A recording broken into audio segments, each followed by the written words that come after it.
ngayon guys, nasa Ulas po tayo.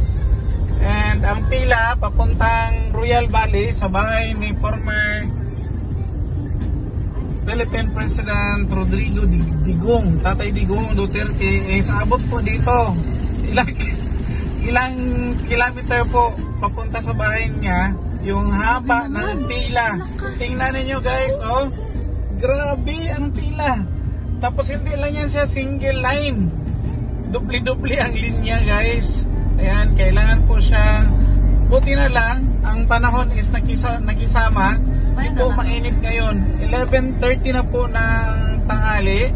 Pero ang ano guys, ang araw is hindi po sumisikat, so medyo makulimlim po ang panahon ngayon sa Davao, nakisabay sa pamaskong handog ni former President Rodrigo Roa Duterte.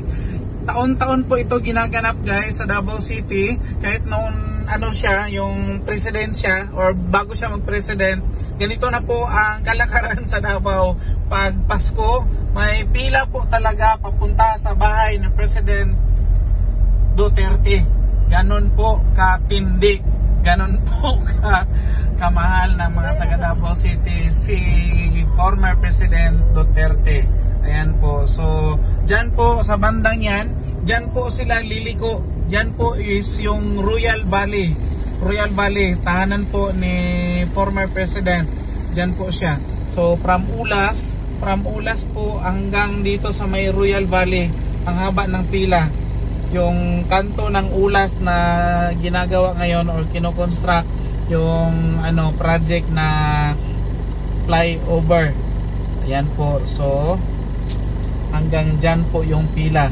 Last year kasi doon ang pila sa kabila, so mas grabe ang traffic. So mabuti ngayon kaya dito siya nag-start sa Ulas.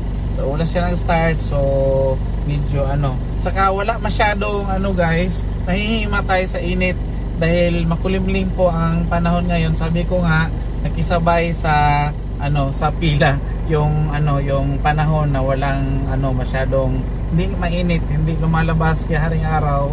So ano, nakakatulong po para maiwasan yung mga nahihimatay dahil sa init, sa pila. Meron po mga matatanda, mga bata, buntis, lalaki, babae, at kung ano-ano pa. Ano na yan guys, halo-halo na yung mga tao yan. So kahit hindi siya ano, kahit hindi Katoliko o hindi nagsiselebrate ng Pasko, ayan, nakikipila po para po sa pamaskong handog ni Tatay Digong. Alam nyo guys, ang makukuha doon, grocery pack at saka may pagkain po, pack lunch po ang nakukuha doon pagdating nila sa pila.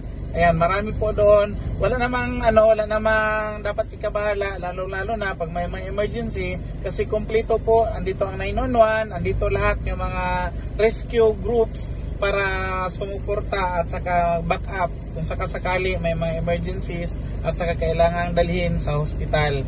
Ayan po, so bye bye muna for now. Abangan natin ang update kasi nadaanan lang namin yon, galing kami sa Dilsor kami nag-celebrate ng Pasko, so pauwi kami papuntang Davao. So nadaanan namin yung pila na kahaba-haba. And bye bye for now. Merry Christmas!